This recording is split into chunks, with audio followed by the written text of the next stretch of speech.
Beaumont fait un grand plongeon dans le passé et dans ses traditions locales tout ce week-end avec des festivités dont le point fort sera la reconstitution historique de Charles Quint et les Trois Auvergnats, reconstitution qui raconte le passage de l'empereur dans la ville et la légende qui l'entoure.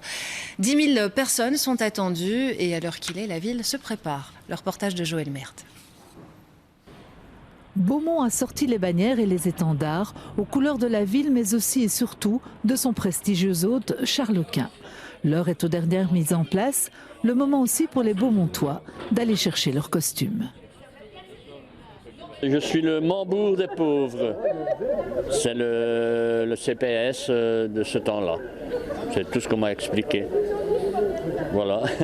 Et la barbe est aussi taillée en fonction des festivités? Non, elle s'est laissée pousser pour les festivités, oui. Qu'est-ce que tu auras comme costume? Ce sera Don Juan. Don Juan? Tu seras Don Juan? Oui. On s'affaire pour retrouver les tenues et les accessoires de chacun. Près de 700 costumes seront portés par les figurants de la grande reconstitution. Et chacun a un rôle bien déterminé.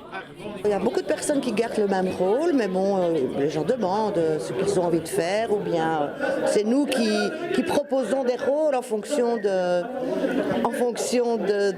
ce qu'on a comme rôle à octroyer, quoi. Il y a des rôles incontournables, hein, tout ce qui est la cour, Marie de Hongrie, etc. Ça c'est incontournable. Maintenant, les pages, s'il y en a deux de plus, deux de moins, voilà, on peut toujours agrandir un peu le cortège. Les costumes, ils les revêtiront dimanche pour revivre la légende de la ville, Charles Quint et les Trois Auvergnats.